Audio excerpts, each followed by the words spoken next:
ever stop and think, why spend too much time just getting ready?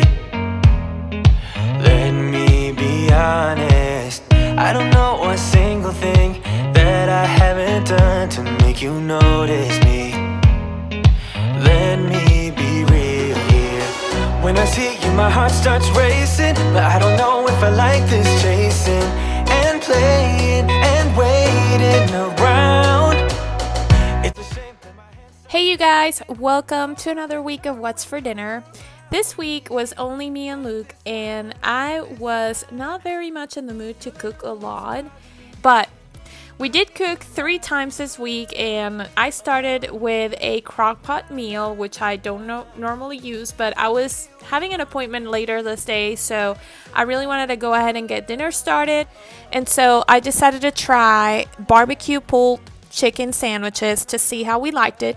So in my crock pot, I have 2 chicken cutlets that I'm seasoning with salt and pepper, and then I'm also going to add some Worcestershire sauce, some barbecue sauce. We like the Baby Ray's sweet and spicy sauce, and I'm not measuring anything. I'm just measuring by my eyes. I really don't know. It's just based off of 2 chicken cutlets. So that's the sauce that I was using.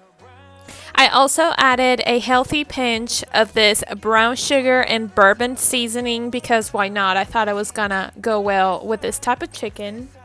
And here it is. And then of course I also added some chicken broth. I will say it was probably like a 1/4 cup just for the chicken to have liquid to cook enough.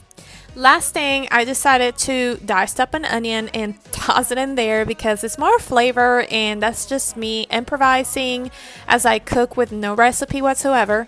So I just put the lid on, let it cook for 4 hours on high, and just went ahead and did my thing, went to my appointment, and when I came home, dinner was basically ready.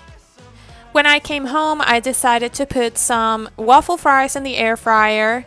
I cooked them, I believe, for 18 or 20 minutes at 380 degrees. If I'm cooking less fries, then I will cook them only for 10 minutes. It depends on how you like them. My husband really likes them to be chewy, not that crispy. I like them crispy, so I always take the ones from the top, and he keeps the ones from the bottom. As the fries are cooking, I am going to check on my chicken, which is already cooked, and with a wooden spatula, I'm going to go ahead and shred it. And once I shred it all, I'm going to basically mix it with all the sauce, put the crock pot on warm, and just wait for the fries to be done. And this is the final result. We really enjoy this chicken. Luke also did, which I was impressed because he really does not enjoy crock pot meals that much. And yeah, this is definitely one that I'm making again, and it could not have been more easy than this. On this day, I was cooking some creamy sausage pasta, which is one of Luke's favorites. It's a recipe that I came up with a couple years ago, and he fell in love with it. So it's been a long time since I didn't fix this, so I decided, why not? I have all the ingredients, let's do it. In my pan, I have some Italian sausage that I took out of the casing, and I'm browning up. In this case, I'm using mild, but sometimes I use the spicy one. And then I'm dicing up some peppers, and I'm also going to do the same with some onions, and I will finally chop a couple cloves of garlic to also add to my veggies. By the time I finish chopping off all those vegetables, my sausage should be brown enough, and I'm going to go ahead and add them all at the same time. I know that you're not supposed to do this, that you're supposed to add the onions, then the garlic, then the pepper, but I really don't care. I mean, it works every time for me, so I just go ahead and add them all and save myself some time. I am also seasoning the vegetables with just a pinch of salt and pepper just so that they don't taste bland. Once the vegetables are lightly sauteed, I'm going to add a healthy drizzle of white wine. This is not something I normally do, but I decided to do it this time because I had it on hand, so why not? This is completely optional. You don't have to, and if you don't have any white wine available, you can just completely skip it out. I don't think I mentioned this at the beginning of this recipe, but I had some water going on the other pot for my pasta. I like to start it right before anything, so when I'm ready to cook my pasta, the water is actually boiling. So I salted it with a lot of salt because your pasta water should always be as salty as the sea. That's what they say. And I'm going to go ahead and add my linguine pasta, which is our favorite, and I'm going to let it cook according to package directions. Once my spaghetti is 4 minutes away from being ready, I'm going to go ahead and add heavy whipping cream. I don't normally measure this. I would say I use a cup per this amount of sausage and veggies, which I'll link all the proportions down below for you. But I'm adding some heavy whipping cream. I'm going to mix it all well, let all the flavors marry together, put the heat down on the pot, and let it simmer until my pasta is ready.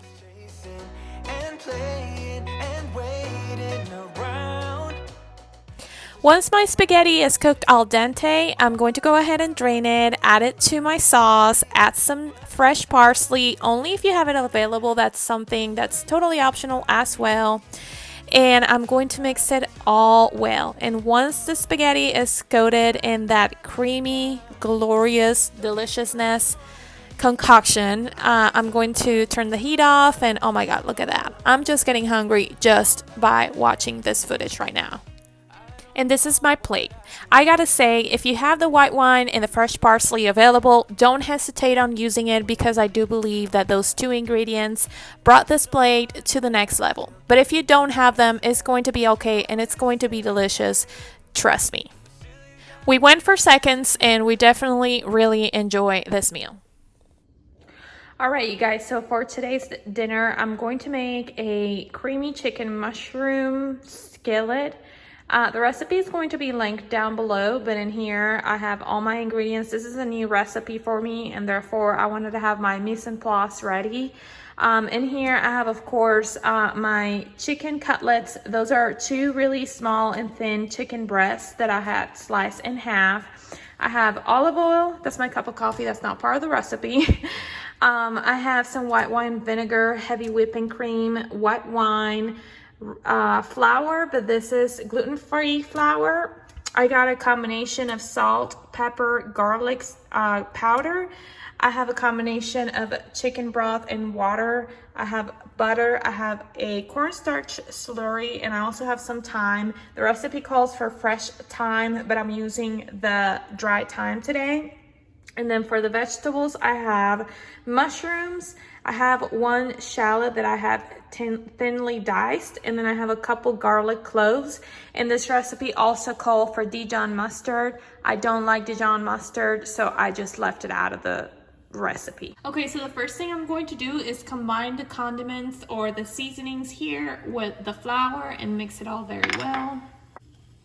I'm also going to take some of the butter, and I'm going to put it in the pan for it to start melting, because we're gonna cook our chicken first. So I'm gonna put that in there, and then I'm going to go ahead and make some space right here to be able to coat my chicken with the flour.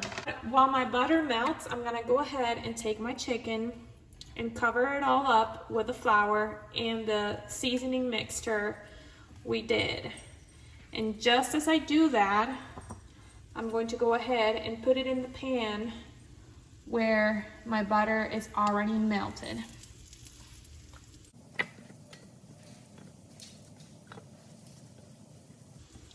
I really hate when I am like cooking with flour and panko and stuff like that, that I'm dipping chicken in it and then I have leftovers, because then I have to toss that because it touched raw chicken, you know. So I really hate tossing that, so I always try to work with, you know, the minimum quantity I can, and then I prefer to add more as I need than wasting the ingredients. In this case, the recipe called for half a cup, and I only use a quarter cup.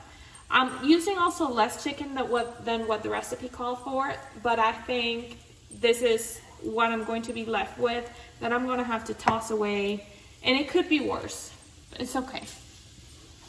I have my chicken in the pan. I'm going to leave it for 5 minutes per side, and I'm going to cook it at medium heat, and then I'll show you the rest when the chicken is done.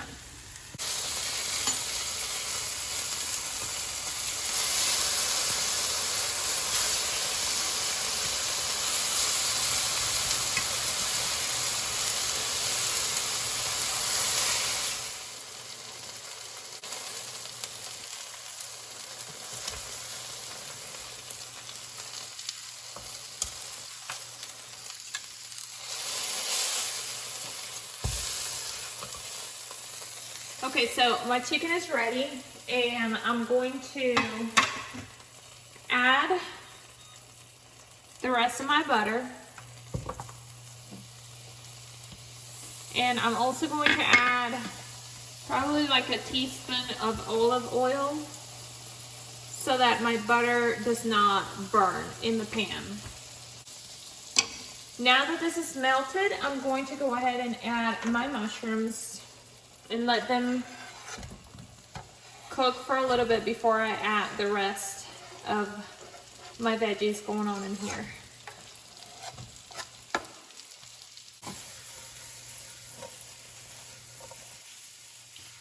You know, this is me trying to look like a chef.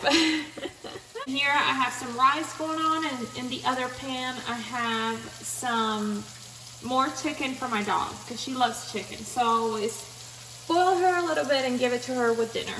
This is how my mushrooms are looking like as of right now. I'm going to go ahead and add my diced shallots.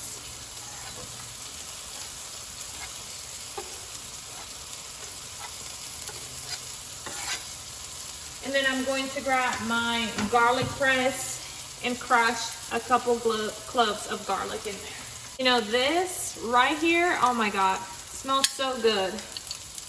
I can already tell I'm going to like this. Well, anything that's creamy mushroom, I usually like a lot.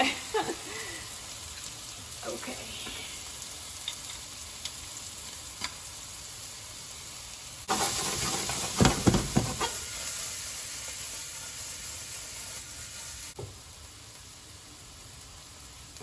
I'm going to add 1/4 cup of white wine. I'm supposed to deglaze the pan with this, but my pan doesn't seem to be very sticky right now.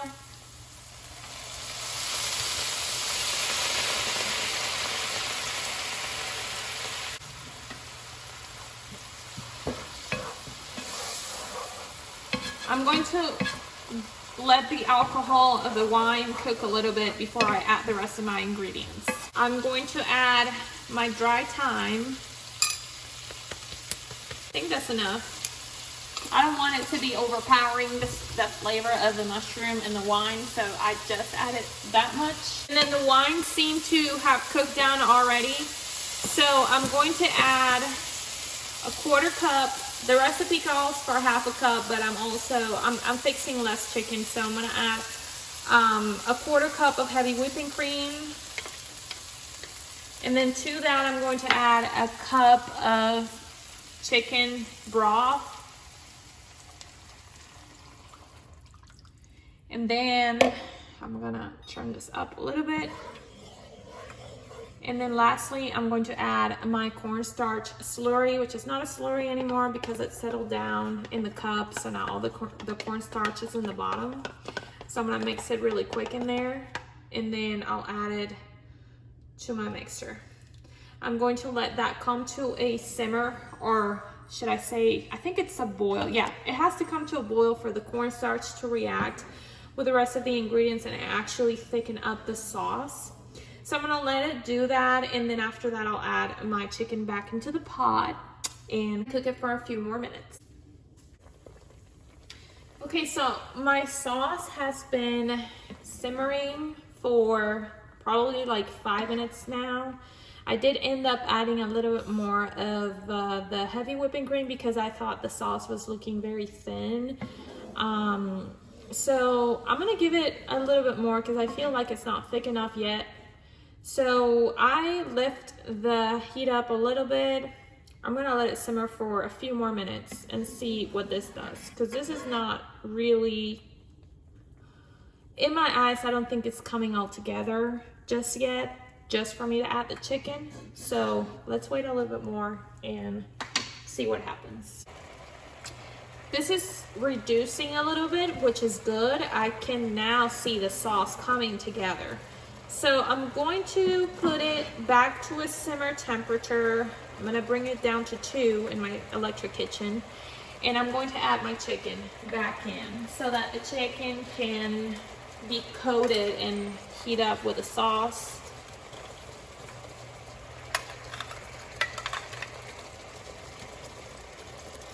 Luke came out of the room and said that it smelled good in the kitchen. That's always a good sign.